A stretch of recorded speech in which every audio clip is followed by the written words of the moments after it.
Welcome to the Maltepes Show. I'm here with Valante Pappas. That's right. Welcome to the Maltepes Show. We're on episode 27. I'm glad and happy to have you on. A friend of a friend connected us. I want to shout out him real quick, Steve Belidis. And we are live. How does it feel to be on the podcast, man? It's pretty cool, man. Really cool setup. This is pretty amazing. I love the area. I love the studio. This is awesome. Yeah.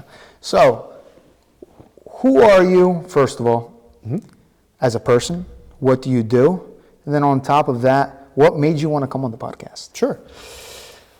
So a little bit about me. I grew up in Upper Darby, where a lot of Greeks are from. Yeah. I grew up in a nice, tight-knit community with a lot of my family members were there. My yaya was right up the street, my grandmother. So I was always running over to her house after school, to go hang out with the yaya, who I was really close with.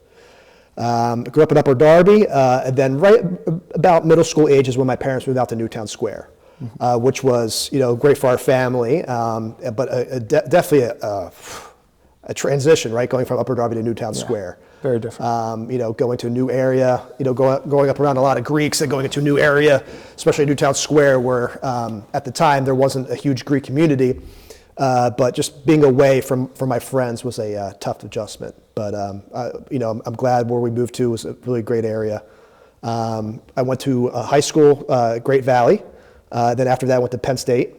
And then after Penn State, I worked back at my father's restaurant for a couple of years.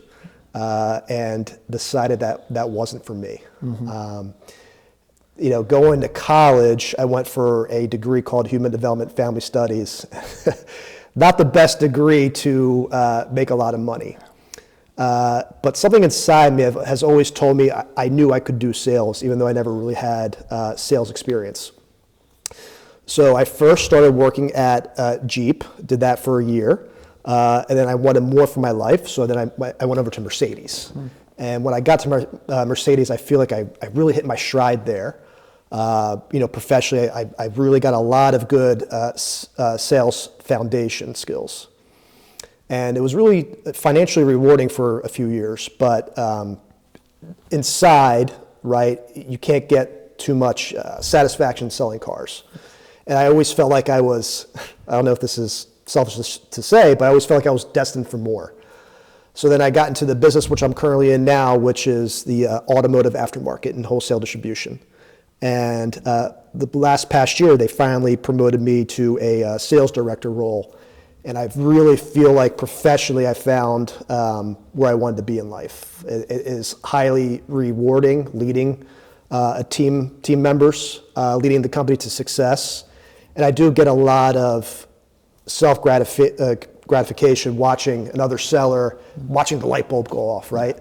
That's one of my favorite things, working with other people is watching that light bulb moment go off. So I get a lot of self-satisfaction with that. Besides work, I'm married, been married since 2022. That's awesome. Had my first, thank you, appreciate it. Love my wife, just had our first son 2 years ago. He'll be 2 next week. Bigger congrats. Thank you, yeah. So, besides work, nothing ever gives you as much self-gratification than your family. I love my wife, I love my child, and watching him grow up and get smarter every day and accomplish new things every day is the best feeling in the world. Oh, that's amazing. So I put myself as a family man first, I think. I love that. Yeah. So you got the promotion at work. Congrats on that. You. Congrats on being married for a couple of years now. And congrats on your 2-year-old child. Yeah, thank That's you. Awesome. You talked about how there's nothing better than family. And I'll never forget, when I was a kid, I was like 5, 6, right? My dad would work all day. He'd come home at night. Yeah. And as soon as I heard that door, it was like a light bulb. Yep. Talked about that light bulb. I would go sprinting down the stairs. Papa's here, Papa's here. Yeah. He'd get down on one knee and give me a hug. But I used to see his face, right? And there was a certain smile to him that was just like pure joy and love. Yep.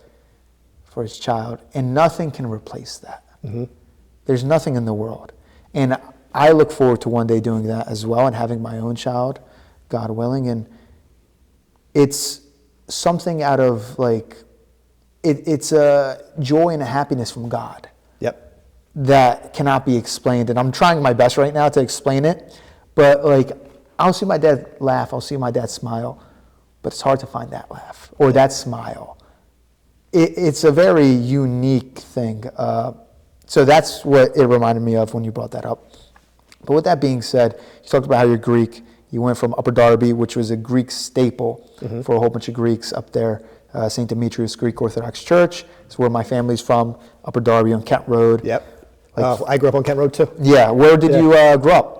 My papa still owns an apartment building on Kent Road. I forget the number, but he's got a couple apartments, duplexes. That's awesome. Yeah. Wow. So wow. Yeah, we grew up on my family. You know, I used to go there as a kid, and I'll never forget.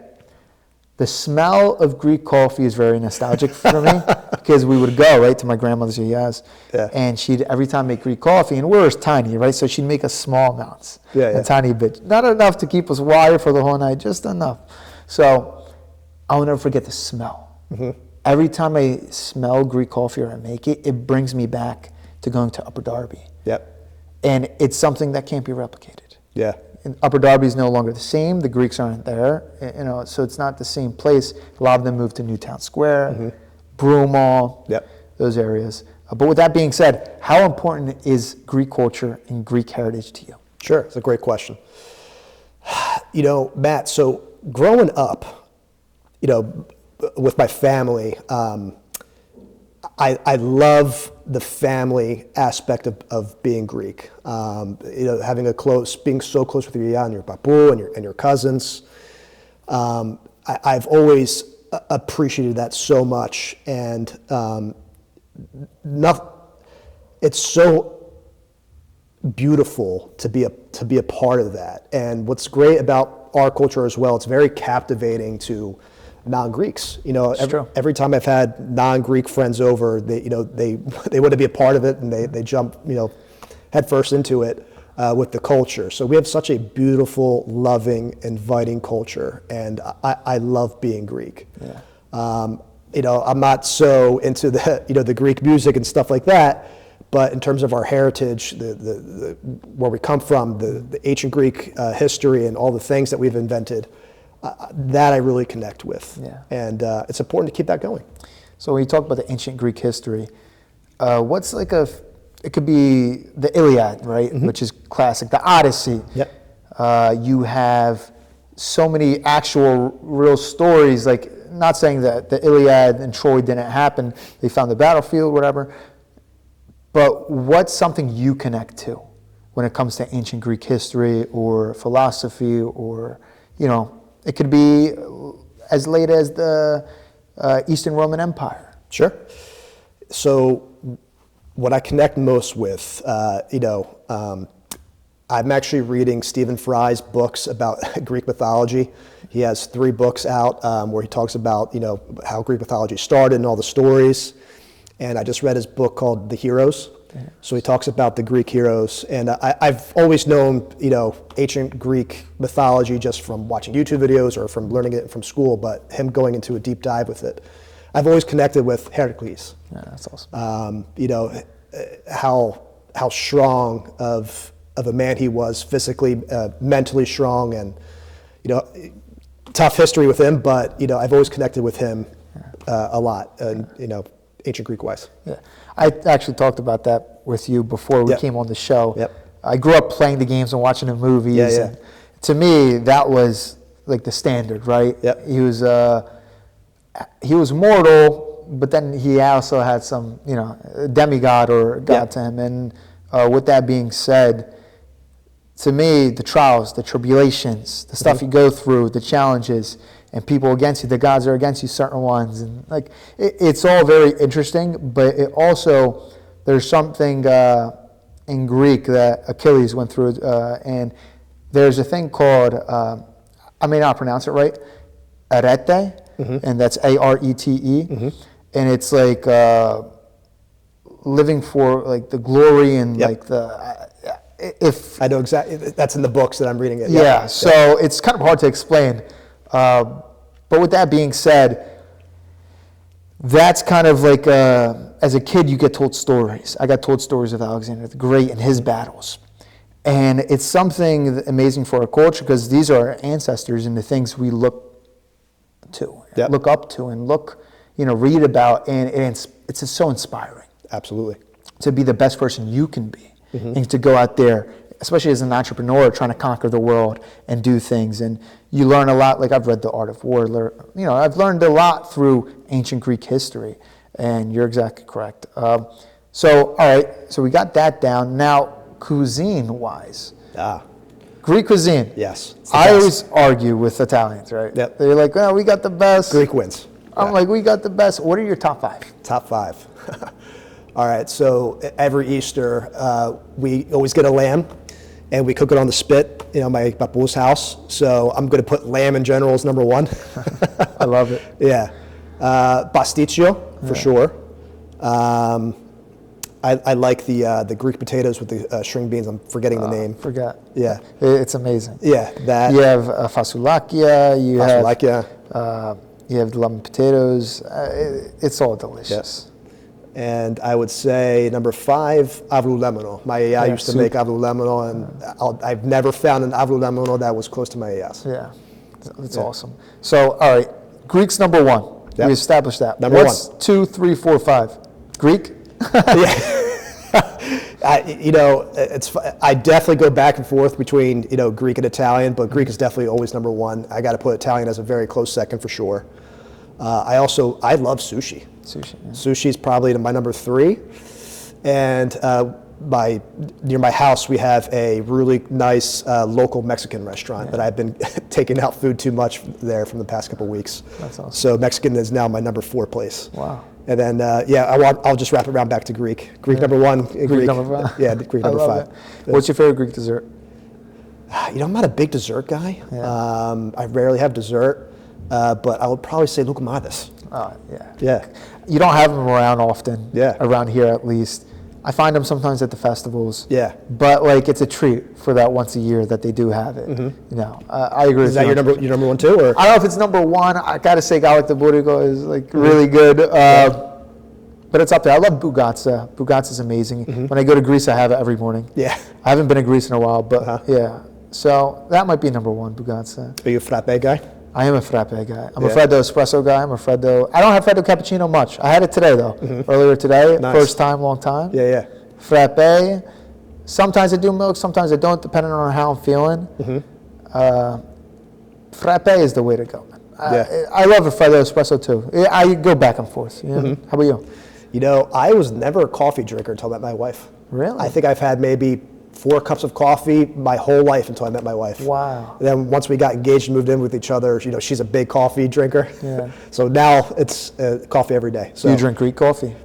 I just like plain black coffee, maybe with a little bit of creamer just to give it a little bit of a taste, but just plain black. Frappe, no? Yeah. When I'm in Greece, I'll treat myself. Yeah, that's awesome. Yeah. All right. So we went through cuisines, went through Greek culture, history. I want to backtrack. Sure. Business-wise. Yep. Right? You've gone through a lot of different stages. With that being said, what's the number 1 thing you've learned that you would tell the audience or someone that was asking you, what can I do to get better? What can I do to succeed? Sure.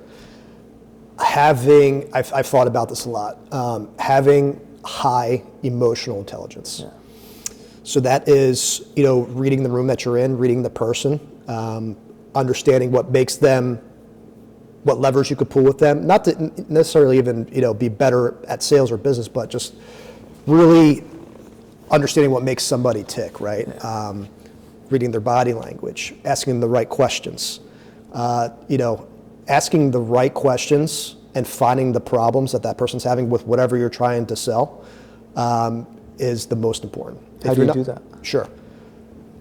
Let me give you an example. So when I go into a customer's business, I'll walk around and I'll see what items they have on their shelves, see what they're selling, and maybe a lot of the stuff on their shelves is stuff that we already sell. So I'll ask them what kinds of product, I'll ask them about the products. What's a big mover for them? What's a small mover for them? What type of business are you? What makes you unique in your business, right? Maybe they have something that's niche for them that makes them unique. Maybe they have their own website that they sell products on. So if you dig deep with those sorts of business questions. What is their demographic? Who do they sell to, right? So if they sell to higher clientele or lower clientele, you know which products to push. So just digging deep and deep and deep with the individual, and then you're going to find the problems that they may have, right? Maybe they don't have a good supplier for some sort of paint that they need to move. So maybe my paint is the solution to their problems. Maybe their paint doesn't cover as well, but I know that my paint covers well. I sell car paint to stores.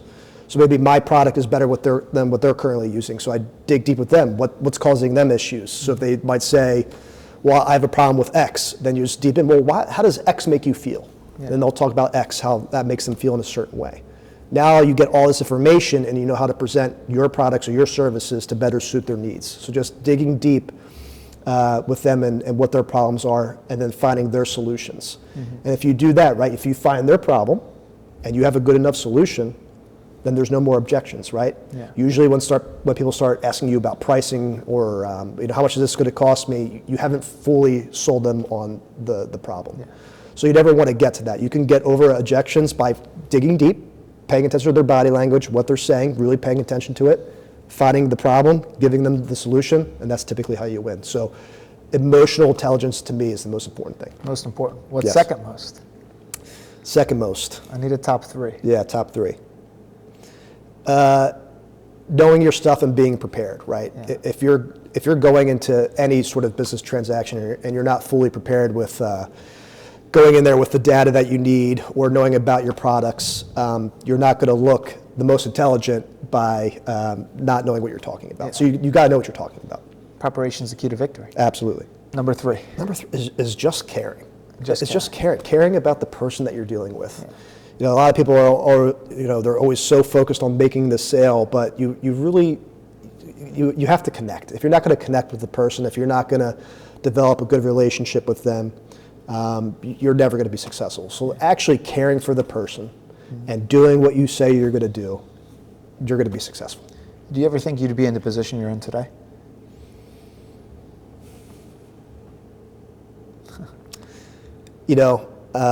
So I'll be 38 this year, and I always felt like growing up, going back to Arete, going back to our earlier discussion, I always felt like I was destined for more. And I know that sounds away, but deep down inside, I always knew that I could be doing more than what I'm currently doing. And I know there's so much more room to grow. So my company took a chance on me being quite young into the current position that I am, being a director on our wholesale side, and then I am also now the director of our industrial side, being in charge of two companies essentially. It's a lot, but I always felt like I was destined for this, and it gives me so much gratification to finally say I made it to where I am. But I also know there's so much more to go. I still want more. I still want to be better. Every day I try to be better at everything, right? Life, business. What skills can I develop to be better at my job or anything? And that's very important to me. Do you think that's common? No. I think, do I think you could be born with it? Are people born with it? Yes. Do I think people mostly go through a life lesson to teach them? Yes. And you have to go through, ups and downs to understand what it takes to get to where you want to go. And it's not easy. You got to put in the time and dedication, and not everybody wants to do that, Matt. Look at you. You're an entrepreneur. You have two businesses. You have a podcast. That's a lot of hard work, man. You do a lot of sacrifices to be good. You need to make sacrifices, and you got to put in the hard work. And if you're not willing to do that, not everybody is. It's true. Sacrifices are part of success. Yeah. Sometimes you got to let go of something to gain something. Mm-hmm. It can be hard. What do you think was your inspiration to be as successful and as much of a go-getter entrepreneurial spirit? I don't know if I'm the most successful person, but I definitely am a very hardworking person, and I try to work smarter. Mm-hmm. And that's part of hard work. Most people would think they're two different things: work smart, work hard work. But part of working hard is working smarter. Yep. But with that being said, what is the reason or why? I believe, one, culture, Yep. heritage. Come back to, we talked about our Greek culture. And even my Puerto Rican culture, Yeah. surprisingly enough. My ancestors, they stem from Spain, some of them from Italy. But with that being said, you know, we're talking about great-grandfathers or great-great-grandfathers and grandmothers. But when you look at the history, ancient Greece, right, they're the bedrock of Western civilization. Yep. Everything that's been produced, all the inventions, all the battles, all the conquering. And Spain, you have the conquistadors, right? And even when it comes to when Spain was getting overtaken and there weren't many people left, they fought back. Yep. Right? So all these things, they kind of shape who you are. And when you look back at your history and you're able to grab something tangible, it's very important. Yep. Outside of that, because that's one thing, but that's as I got older. When I was young too, because you hear, like I talked about, you hear stories. Alexander the Great, Heracles, you hear a lot of different things and they inspire you. But my father. Yeah. My father taught me value in life. He's been through the craziest times. He's been through hell, and he came back. To me, you hear the story of the Odyssey, right? He's the Odyssey to me. Yeah. He was king of the world at a time, right? Then he lost it all within a day. And he went through hell for years. And he came back and he rebuilt it, came back. Yep. And took back everything they took from him. So with that being said, my father, you know, he grew up, my grandparents, they came from Greece, okay? And I was always told about the stories and the sacrifices they made. We talk about sacrifice. My grandfather came here with 3 kids. One was born a couple months later, my father, right? He was the only one born in America, 1970. And with that being said, he had like $100 in his pocket, maybe 200. Couldn't speak a lick of English. Yeah. How do you survive? Imagine I drop you in China. You're broke, you don't have any money. You have 3 kids, 1 on the way. You have a wife, and you need to support your family. Scary. How are you going to do that? Scary. It's the biggest gamble in the world. They told him in Greece that the roads in America were paved with gold. When he got here, he said they lied. They lied to me. Yeah. He said they're paved with the opportunity, paved with something better. And he took it and he ran with it, right? Yeah. So at first, you know, he was he's like cleaning up at a restaurant, moves up to cook.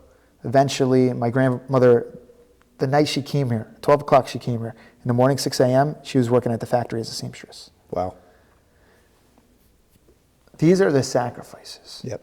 And when you're reminded of these sacrifices, you don't take it for granted. For sure. And it instills a drive in you of appreciation, hard work, and you don't want to let it go. Yep. That's what they sacrificed. That's what they built. You can't let it go. You can't afford to. Yep. With that being said, they had hot dog carts. My dad worked in a hot dog cart, but it wasn't for him. Just like Yep. working in your dad's restaurant wasn't for you. Yep. Then my dad went out to the world, and at a time he was doing amazing, and you know he was into the marijuana and sports betting markets, and at the time it was taboo. Yeah. And eventually, you know, he got in trouble. He went to prison, and he ended up Wow. losing a couple of years with us. But with that being said, even in prison, they sent him to, since he fought at trial, they sent him to the worst prison possible.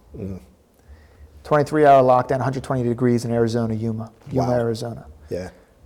Surrounded by mass murderers. Everyone in there is doing life. 23-hour lockdown. Shackled, ankle, hands, everything. With that being said, my dad was able to get through that. He filed his appeal, ended up overturning his conviction. Great. And he came home. That's He awesome. was a free man. Yeah. However, the sacrifices he went through, he lost his freedom. They give you a number. You're not a person. You lose your identity. Exactly. If he can go through that, this is easy. Very easy. Yep. They tried to kill him multiple times. Wow. Right? So when you grow up in a world like that, right, and, you know, many times I was always in North Philly, you've seen the worst of the worst. You've seen the struggles of your family coming here with nothing, and they came from war, they came from poverty, famine. Mm-hmm. Your dad goes through it too. And you, as a kid, I was very observant, and I just observed it all and took it all in. It shapes who you are. Absolutely.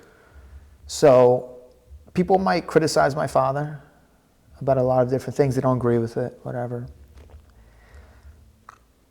How are you going to judge someone when you're not willing to go through it? So the man that jumps into the void, this is by Nietzsche, or Nietzsche, whatever, I don't know how you say his name, but he said the man that's willing to jump into the void owes no explanation to those who aren't. Ubermensch, right? That's what Yeah, he said. or Ubermensch, yes. So with that being said, that's how I became the person I am, to answer your question. So it's safe to say that your dad's your hero? My dad says his father was Superman. To Yeah. me, my father was Superman. That's awesome. Yeah. Yeah. And I hope to be Superman for my son, Yeah. or my daughter.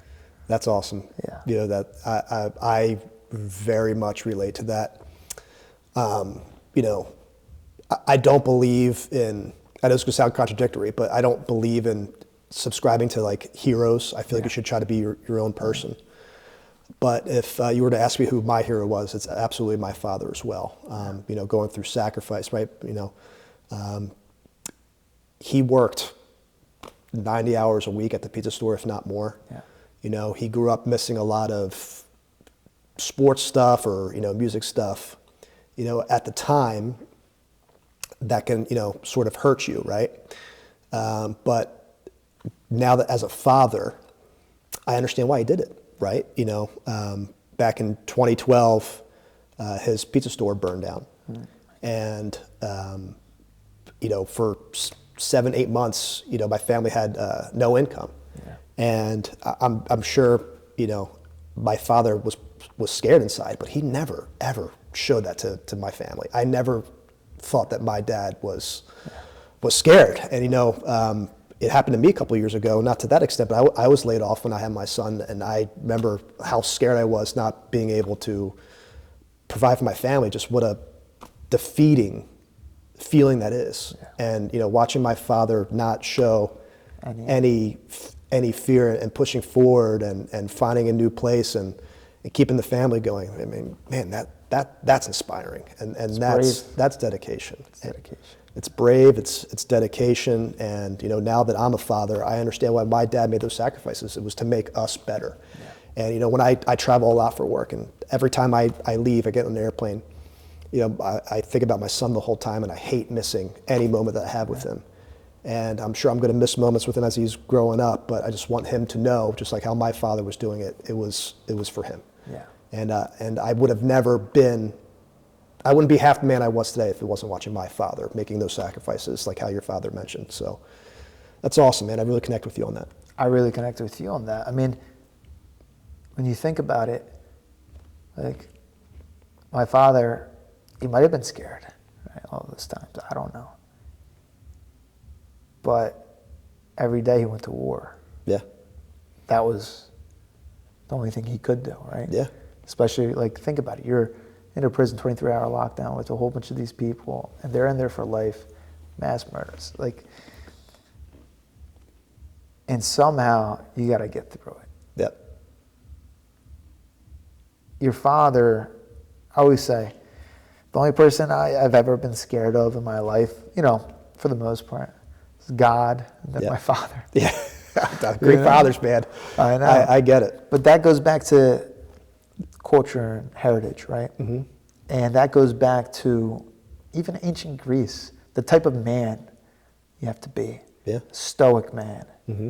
A man that, you know, he might be going through it, but won't show it. Yep. I think in today's generation, I believe in today's generation, you don't find that as much. Do you agree? I do agree. You know, I heard this once, and I truly resonated with this when I heard another podcaster say this once. The worst day that you've gone through, the worst time that you've gone through, and you're here today, that passed. Yeah. So what? Yeah. It's over. Yeah. You know, let's time to move on, learn from the mistakes. But if you made it through that and you're okay, nothing else is going to stop. If you already went through the worst day of your life and you're here now and you're stronger than ever, so what? You move past it, right? Yeah. Let's just move forward and realize that we learn from that mistake or that time period or that incident that was out of our control. There's a lot to learn from that. We should want to do hard things. Yeah. The harder the thing is, the more gratification you get out of it once you accomplish that goal, right? And I wish more people in the younger generation would get that. You know, they quit.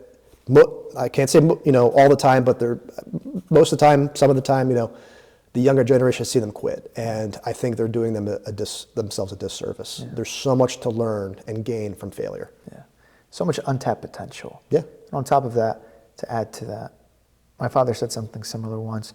He said, he grabbed me, right? He grabbed me like this. He's like, the past isn't real, right? Yep. The future's not real. The only thing that's real is this, and he shook my hand. Yeah. He said, this is real. Nothing else is real. At the end of the day, what you think's going to happen is not going to happen. What happened in the past, you no longer have it, but you had this, and you grabbed my hand. And that's something that's stuck with me for a long time, and that's very similar to what you said. And I do believe that today's generation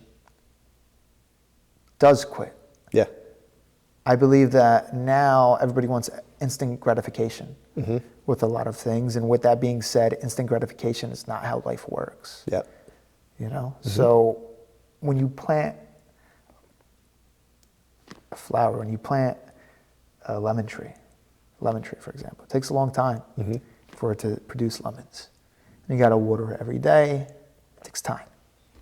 Same thing with life. Yep. In business, success, work, relationships. It's a staple throughout. But having a vision is important, I believe, as well. Otherwise, you fall at the first roadblock. And you're going to have a million roadblocks. It's not going to stop. The roadblocks will continue, but it's about having the mindset of, okay, we have a problem. How do I fix it? Yep. What's the solution? Instead of thinking and draining yourself on the problem, drain yourself on the solution. Yeah, absolutely. Yeah, that's something that's definitely missing. Outside of, we talked about the Greek heritage, we talked about our fathers, we talked about family. Yep. How important is it for you to carry that Greek legacy to the future generation, which is your son or daughter? Son, and I have another one coming too. Oh, wow. End of August. Wow, that's awesome. Yeah, it's cool. So before I answer that, you know, again, growing up Greek, right, how I mentioned earlier, I didn't really connect with like the music side of it or like, you know, that sort of aspect. But what I really connected with, the most of it was how close you are with the family. And I've noticed, you know, my wife is half Italian, half Irish. And American families can be, non-Greek families can be just as close as Greek families can, but there's something different about Greek families. We're very intrusive, but it's because we care about each other so much. We want to see each other win. I want to support my family. I want to support my friends in our Greek culture. And I want my sons to also be that way as well. You know, it's a boy. Yeah, it's very important to me. And you know, growing up, I had my Greek friends, and I sort of drifted away from them. Started hanging out with non-Greek friends in my high school, college era, and then I came back to my my Greek friends, like Steve, who's been on your podcast. Came back home. Came back home to that, and there's no better. You just have that culture connection that they get us, right? Yeah. They understand what it is. That's true. And I want my sons to be that way as well. And I'm happy that my sons get to grow up with my brother and his 2 children, and my cousins who have many kids as well. So that's awesome. You know, the fact that they also can grow up in a big Greek family like I did, I am so excited for that. That's so amazing. It's very important for him to grow up in that. That's awesome. I say, I grew up with a lot of, Americanized families, and there's nothing wrong with that. But like you said, there's something different about Greek families. And what I noticed is there's something different about Mediterranean families. Yes. That's what I've noticed. People that are actually from those lands, or their grandfather, their mothers were from those lands, there's a different level of how they, like you said, care. Yep. One might call it intrusive. Another one calls it passionate and loving. Yeah. And some people will be like, well, don't you want to be independent? But at the same time, family is dependent on each other. Yep. And that's how we are. We have a saying in my family, and it's all for one for all. Yeah. And that's who Love we it. are. Yeah. We're one at the end of the day, all for one for all. But what I've noticed is a lot of most of my friends now, they're all from the Mediterranean. Yep. Egypt, Greek, Lebanese, Italian, Syria. We have a few Albanians. All around the same area, and we all connect. They all get it. They all get it, and they all have the same sacrifices, right? Their families, or they came from their homelands to America for a better life. Yep. And it's hard to find those sacrifices with other people because they just haven't. They don't know. They've never, really gone through it. And that's something I've noticed, the connection. There's a different level of connection. And we share a lot of the same foods with each other. And so the cuisine is very similar. The families are very similar. Yep. And the closeness of everyone. Like, I have my shop, right, that I'm opening up called Thalassa. It's a Mediterranean Cafe. Thalassa means... Great name. Sea, for the Mediterranean Sea, thank you. So with that being said, I have equipment coming in, right? A lot of stuff. So I picked up some equipment. I had it back in my truck, and it weighed like 500 pounds. I needed someone to help me bring it off the truck and bring it in. Yep. I call my friends, man. Within a second, they're there. They got you. They got me, and they helped me, and I helped them. My one friend, he opened up Marlton Auto Care in Marlton, New Jersey, Mac, and it's a mechanic shop, oil changes, all this stuff, tires, brakes. And when they opened up, I went there. Yeah. And I helped them. But that's who we are, right? If I need a ride, it's 3 a.m. in the morning. I call them. They're there. They call me. I'm there. Yesterday, where we're at right now, I threw my family friend a call, my cousin, because that's how close we are. I threw him a surprise birthday party, and everyone showed up. That's cool. Yeah, and That's it's cool. something. It's hard to find that. Yeah, absolutely. Yeah, man, it's hard to find that. All right, so we talked about the family. Yep. We talked about business. We talked about ancient Greek. We talked about legacy.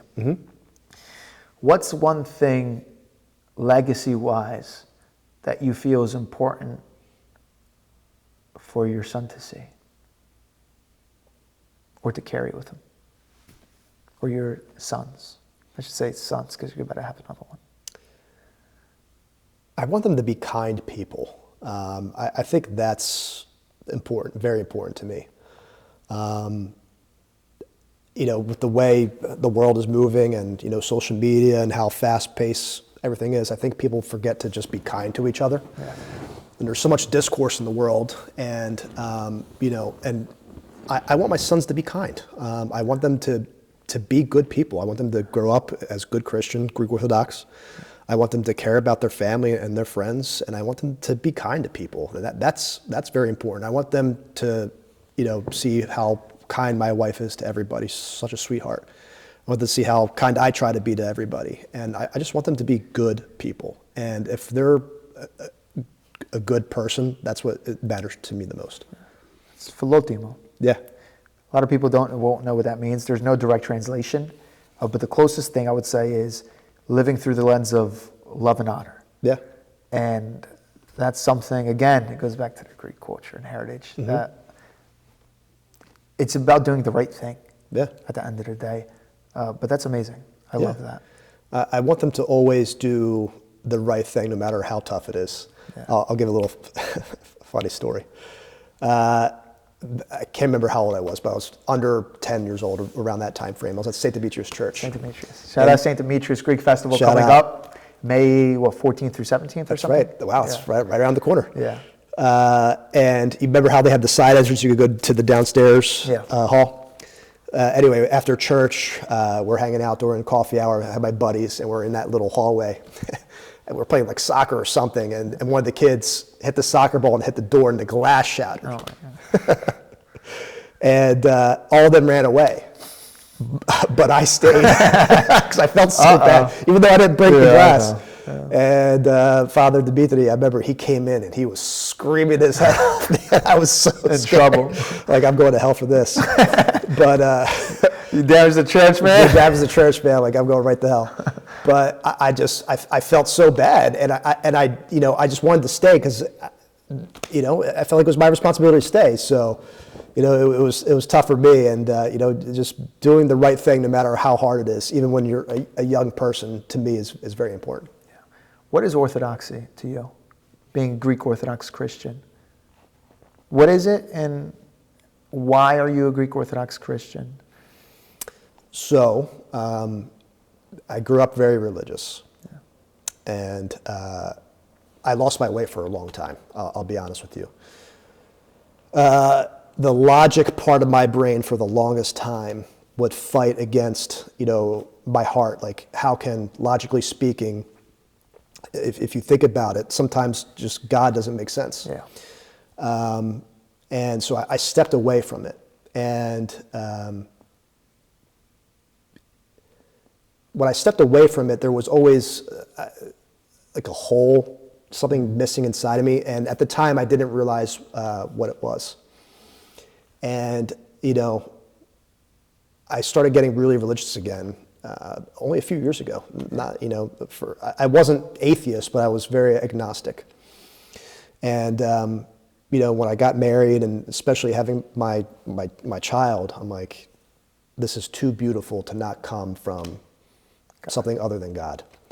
And, when I started praying again and really believing in it again, all good things just started to happen, right?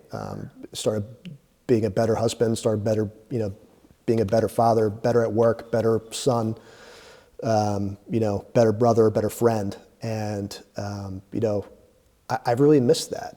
And I'm glad that I'm back here again, because looking back at life and, sort of realizing everything happens for a reason. Well, what is that reason?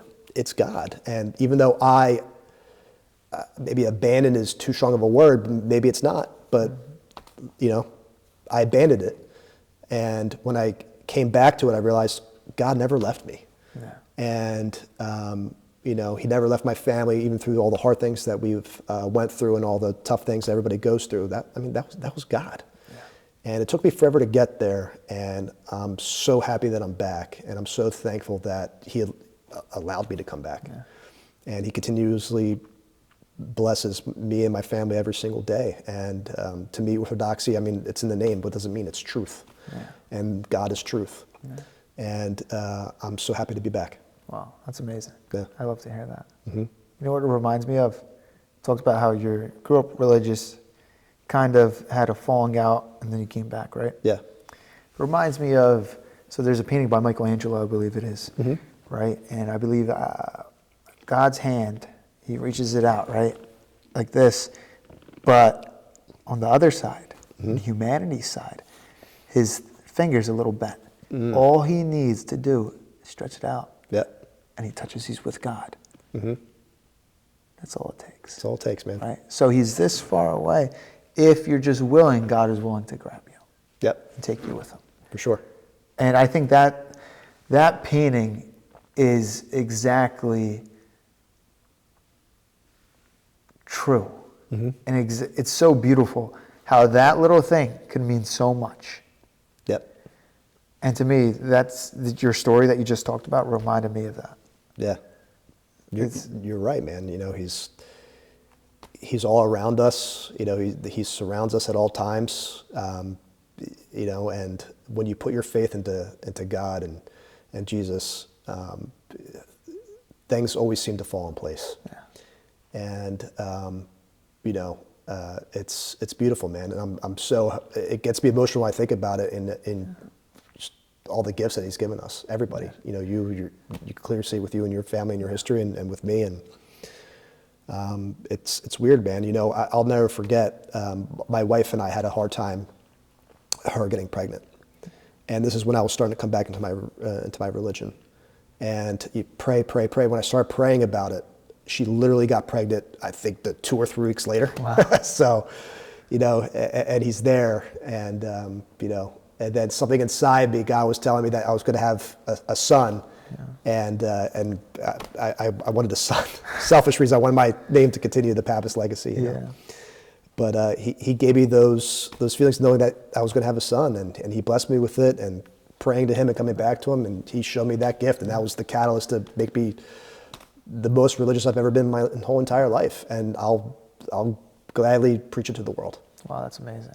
Yep. I love that story, and I love how you explain it and how it unfolded is a beautiful, beautiful story. Mm-hmm. So there's something I want to touch upon. We talked about you're going to go through a lot of ups. You're going to go through a lot of downs.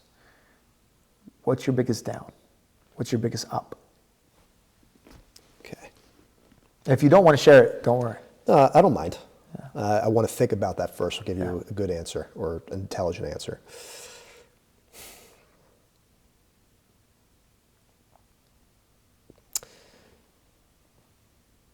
I think, when I was starting to get into sales, I was doubted a lot by many different people. And I've always, like I said, I always felt like I was more, but I knew that was the path to my success, was through sales. And not saying that car sales is bad or anything, but there was a lot of just doubt by everybody getting into that sort of a field. I was always going to medical, going to that, right?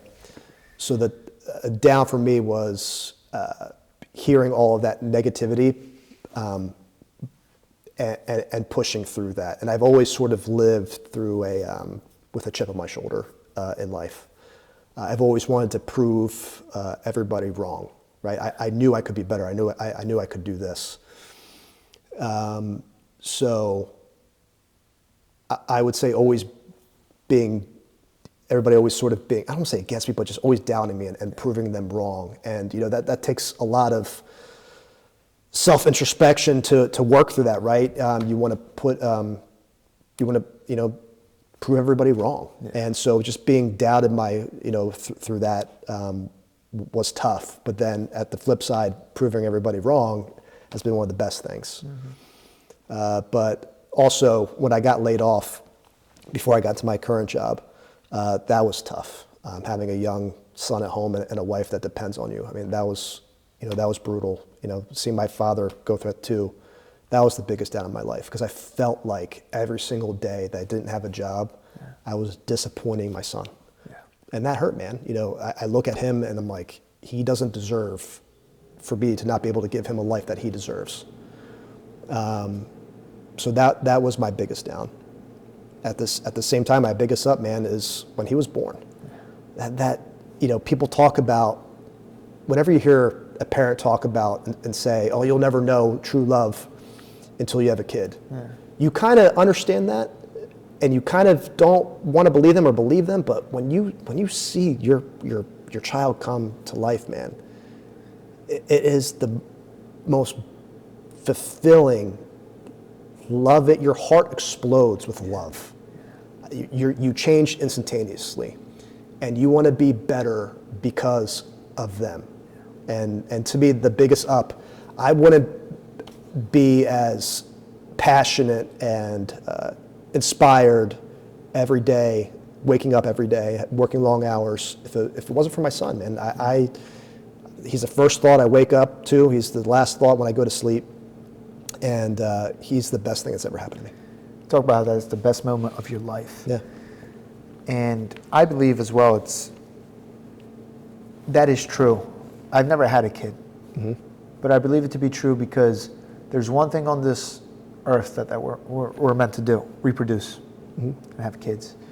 With that being said, a lot of people nowadays, the birth rates are declining, mm-hmm. right? Especially in Greece, here in America. Some people feel as if there's a lot more things that are important in their lives, whether it's careers or hobbies or whatever the case is. What do you say to those people that have that mindset, that they don't want to have kids? I feel as if we're meant to, and you're kind of declining and going against your human nature, and sometimes that can lead to a hole in someone's heart because they went against who they are, and in my opinion, what God designed, right? With that being said, what do you say to those people? What do you think? That don't want to have kids? That don't want to have kids for whatever reason, or just are against having kids, and they feel as if maybe their career is more important, their hobbies are more important, going out is more important. Sure. That's a good question. So I truly believe people should do whatever makes them happy. Yeah. So if that's having a kid or not having a kid, that's fine. But I agree with you. Yeah. I think we were meant to get married and have kids, and I get a lot of satisfaction from my career. I really do. I love what I do. I'm inspired every single day. Every time I wake up, I love working. I truly do love work. And I get a lot of satisfaction out of that. But nothing gives me more joy than when I get to see my son when I come home from work, or he comes home from daycare, or he learns a new trick, right? Or he knows a new word, or he does something new for the first time, or you make him laugh. There's nothing greater than that. There's not the biggest success of my work will never come close to watching my son walk for the first time, talk for the first time, pick up a new skill for the first time. Yeah. Man, there's nothing better than that. Or when they see you and they come running up to you, like how you mentioned with your baba, you couldn't wait till you get home to see to see him. And you'll never know what it's like until you have that. Yeah. And I feel bad for anybody that doesn't want to have kids for whatever reason and not being able to experience a love like that. So that's what I would tell them, is give love a chance. Yeah, I agree 100%. I believe that a lot of people, whether they're going through mental health issues, depression, they're sad. What I would say is God heals all. Mm-hmm. And with that, I believe God designed us to have children if God wills it. Mm-hmm. And if He's willing to will it, and we're willing to do it, I think you'll be granted with happiness far beyond what you could achieve anywhere else. Mm-hmm. And maybe I'm wrong. No, I don't think so, man. It's a love that nobody understands. I can tell you want to be a father, and you're gonna be a great dad someday. I can see that in you. You want to be a father someday, and that's what's going to make you a great father when eventually you have your children. And if I was younger, if I was 10 years younger, I wish I met my wife 10 years when I was younger, so I would have loved to have more kids. I would have loved to have 5 or 6 kids, but unfortunately, or whatever how you want to put it, I'm probably maxed out too, but I would love to have more kids if I could. Oh, that's awesome. I love to hear that. What's something else that you want to mention, talk about? Do you have any questions for me, by the way?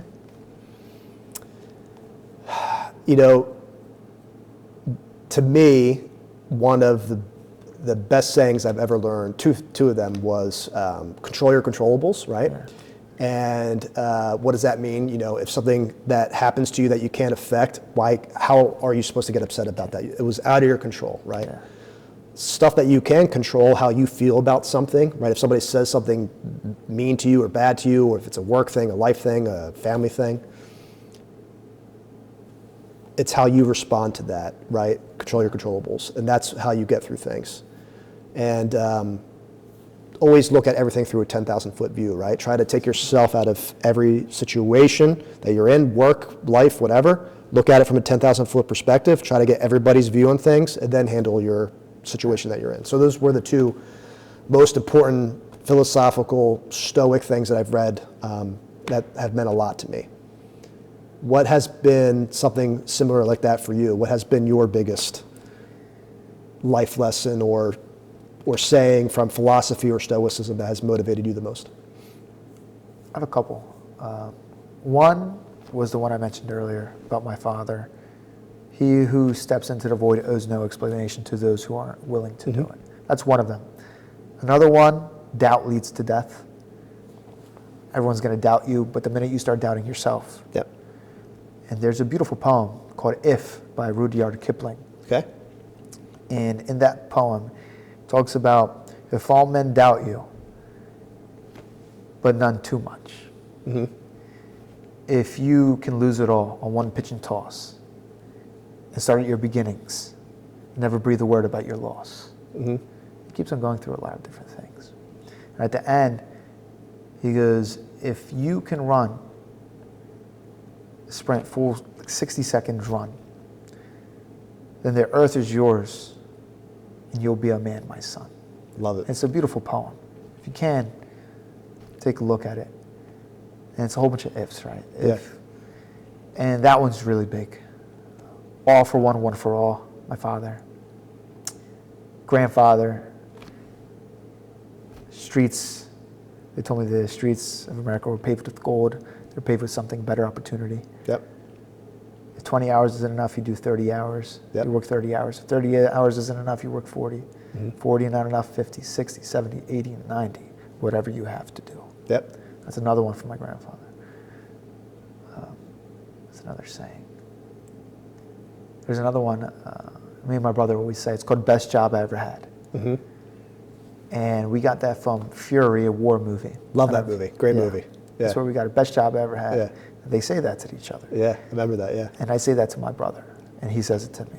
Best job I ever had. We used to play basketball growing up, and he coached me for a little bit for, Parks and Rec. I played high school a little bit, but with that being said, every time we'd go out, best job I ever had. Yep. And we're always together. We did everything together growing up. Best job I ever had, being a brother. That's awesome. Right? Yeah. So it was us against the world. Yeah. So to me, that's another one.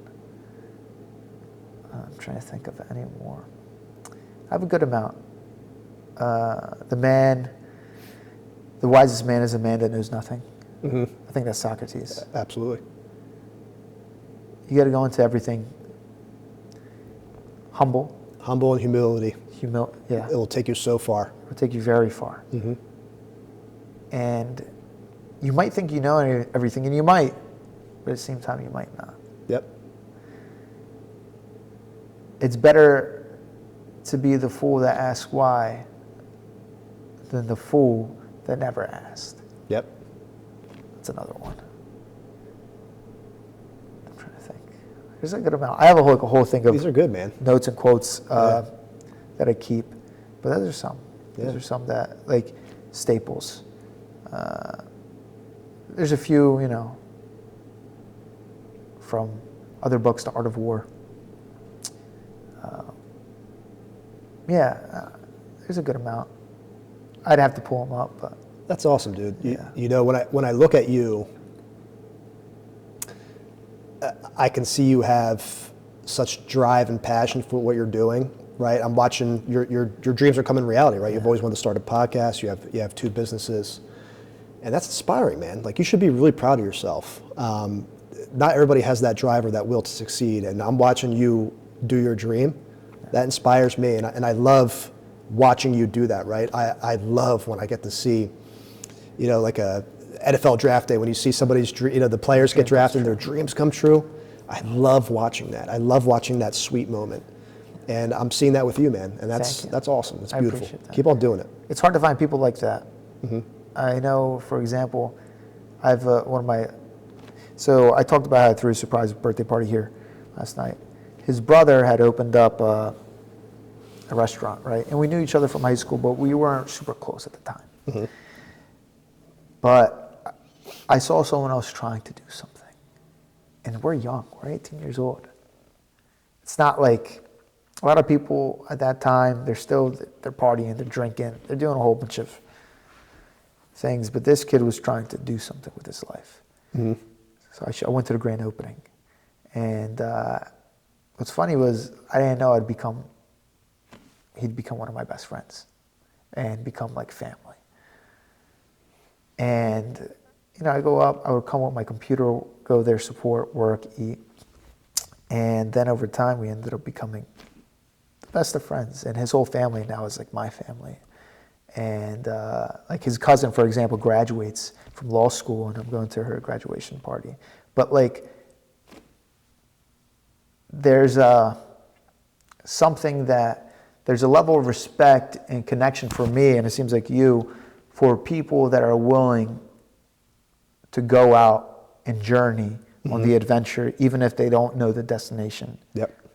And that's something to respect, and that you don't find. And to me, anyone that's trying to start a business or trying to do something with their lives, whatever it is, I'm always down to help. Yep. Any way I can. You let me know, and I'll do my best. I'll connect you, whatever it is. Because it's a certain level of accountability you take for yourself for wanting to be better. Yep. For you and those around you. And that's something to respect. Yeah, absolutely. I love supporting guys like you, right? If I ever go to any of your coffee stores or whatever else you may open up, please charge me full price. I'd be glad to pay full price, because I want to see young guys like you and anyone, fight for their passion. And you found your thing, right? It's hard to find, maybe it's not hard, but find a thing that you're good at. And once you have that thing, focus in on that, go deep in that, learn every skill about that thing and become the best at it. And if you get really good at that thing, you're going to be successful. How did you find that? It's very hard. It's hard. It took me a while to find that thing. Going back about the emotional intelligence, I felt like I was always good at that. And I've listened to countless podcasts, countless YouTube videos. I've read many books about that. Like one of the best books I ever read, How to Win Friends and Influence People. Yeah, that's a good one. That book has taught me more than any human has through school or anything like that. And dedicating yourself to that craft through listening to a podcast, talking to somebody like you that has the experience, becoming humble and having humility and just becoming a sponge and putting in the time to learn. That's how you get good at something. And that's how, I had that inclination of emotional intelligence, and I just went in on that, man. The books, the podcasts, the YouTube videos, all that, the mentors. And once I found that thing, I made that my thing, and that's what still drives me today and makes me successful today. What do you think of college? What do you think of education? What do you think of experience? Oh man. I think if you go to college to become a doctor, an engineer, an architect, that's great. Yeah. My college degree had no help in anything that I've ever done. If you are willing to put in the work and actual life skills by learning through a mentor or trying to work for somebody, and becoming a student is going to take you so much more further than college is going to do. Experience beats experience every time. Yeah. It doesn't matter what diploma you have. If you don't have the experience, you're not going to be good. So get the experience. I agree 100%. Yep. I recently graduated last spring. Nice. So like a year ago. Yeah. I got my degree, bachelor's marketing, and I have to say, I would be in class, and everything I learned from business and experience prepared me a millionfold more than going to university. Yep. But that was a goal that I had to check off. Yeah. That's something I did just in case, you never know, right? So I got my degree, and it was a goal on my goal list, checklist, and I checked it off. But is it something I need? No. Mm-hmm. Is it something that's going to be useful for me? Probably not. You never know. Yeah. But it's good for the experience, right? You go there, you meet people, you have friends, you have a good time. I think it's tremendous for that. It helps out with your social skills, and hopefully they teach you how to be a critical thinker. So if colleges teach that, then you can get a lot to gain from that. That's true. You know? I would say I learned most when I was in community college, and I had a history class. Mm-hmm. I'd say I learned most through, I think it was world history. That was the biggest teacher for me. Oh, absolutely. But yeah, like you said, if you're becoming a doctor, Yeah. if you're becoming certain professions, go to university. But if you want to go into business, I think the internet, YouTube, studying actual CEOs, Yep. people that founded great companies. Absolutely. These are the biggest teachers that will prepare you for the real world and experience. Nothing beats experience. Try them all.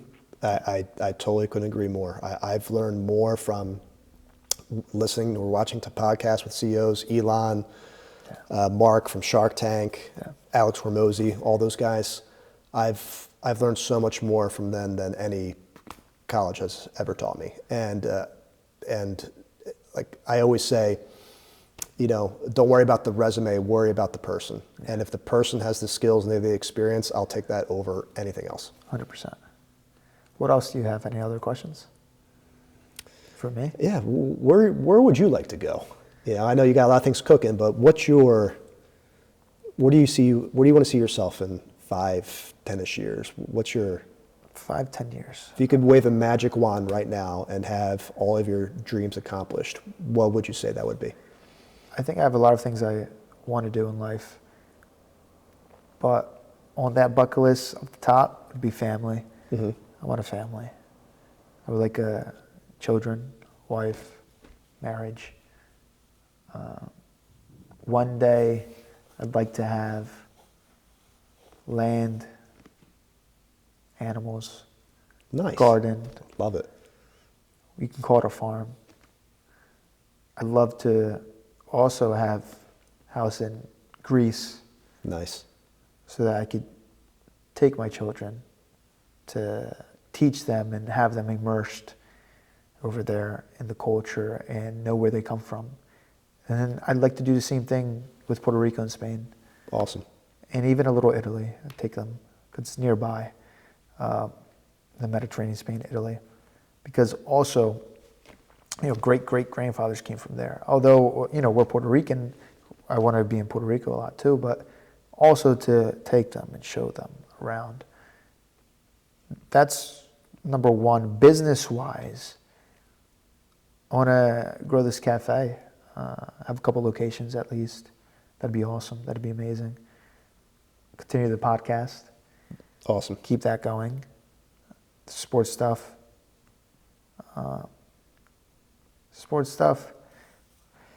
In 10 years, I may retire by then when it Awesome. comes to the sports stuff. We've done a lot when it comes to the sports betting world. In the sports betting world, we've had so many futures. This year in college basketball, I had Illinois to win it all and to make the Final Four. They made the Final Four, lost just before they went to the championship. I had the Rams. They went to the NFC Championship. Had them to win the NFC Championship in the Super Bowl. Didn't get to the Super Bowl, but they made it to the NFC Championship. Yep. And you're able to make money because you're getting at good odds and you can hedge and guarantee yourself cash. Last year, I had Florida. They won the national championship college basketball. I had Ohio State. They won. We had, this year, it was Seattle, but the year before we had the Eagles when they won. And then we had OKC last year. Wow. So I'm going to hit you up on Sundays, dude. Yeah. When I'm fans about to do my parlay or whatever, I'm going to hit you up. last year, it's very hard to do that. Yeah. Get all those sports down in 1 year, especially. Like, we're blessed. Usually, you just want to put yourself in position to win. This year, for example, we had the Rams, we had Illinois, position to win. So a couple years ago, you know, we've had, you know, the Eagles when they went against the Chiefs. Yep. The first time loss, we had them, and we were able to hedge and guarantee ourselves money. We had the Denver Nuggets years ago.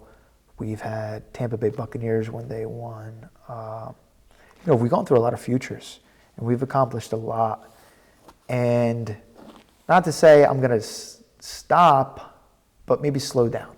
Yeah. I think, and you know, you have a lot of different businesses going on. I recently threw something called Mediterranean Nights with my partner, one of my best friends, and maybe I want to work on that and continue that and bring the Greek and Mediterranean communities together. That's beautiful. That's awesome. It's something I talked about it with him, and I talked about whether we should continue or not. And it was a success, a big success. It was beautiful. A whole bunch of people came. It was amazing. But something I realized was when you bring those people together, you don't know who's going to get married. Yeah. You don't know who's going to have kids. Yep. Like, you know, my girlfriend, you know, her family came, my family came, and people met, and then you had friends that met other friends, and you don't know where it leads to, right? Yep. So, like, if my friend meets this other friend that's my friend, and they ended up getting together, and then they have a beautiful life, like, that's something that brings joy. Yeah. Right? So, and the city needs it, the culture needs it around here. Mm-hmm. I'd love to bring it to other cities as well. That's awesome. But, you know, we'll see day by day. Yeah. You know what I mean? I talked about the future is not real, the past is not real, what's real is the present. Mm-hmm. And today, 1% better every day. That's it, man. Keep the dream, do the thing. And, you know, first off, you talking about where you want to see yourself in 10 years, and the first thing that came to your mind was family. And that's a beautiful thing, man. Usually people answer some sort of monetary value first. And the fact that you went family first just shows how good of a person you are. So that's awesome, man. Keep it up. I'm proud of you, man. Like this is really cool what you got going on here, seeing you follow your dreams. It's inspiring, and I hope you get to inspire, you know, the younger generation that comes after you, man. So I'm really proud of you. I'm blessed to have you on, by the way, just saying that, because this is a real conversation, and you don't get these real conversations. Yeah. Some interviews, look, all of my interviews have been great, but certain ones are different than others. Some are just more, you know, business, where it's just much more question about how you run your operations. But this is about life. Yeah. This is about a plethora of different subjects. And it was deep, it was meaningful. And some of the things you said hit hard, whether you're talking about your dad, talked about history, we talked about family, talked about religion, being a Greek Orthodox Christian myself, how much it means to you, how much it means to me. You don't get these conversations every day. So I just want to say thank you. I appreciate it. Thanks, man. Thanks for having me on. I really appreciate it.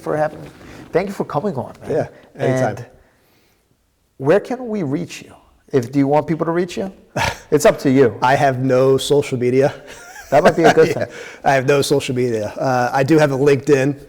So if you want to find me on LinkedIn, you can find me on LinkedIn. If you ever want to, you know, chat about, you know, anything that we talked about today, work stuff, family stuff, you know, I get a lot of joy watching that light bulb go off for anybody. So anything that I could offer for anybody, I would love to help anytime. That's amazing. Yeah. Thank you for coming on, and congrats on your new job. Thanks, bro. Thank you. Thanks, awesome. Man. This is great. Yeah. This is great. This was good, man. This was fun.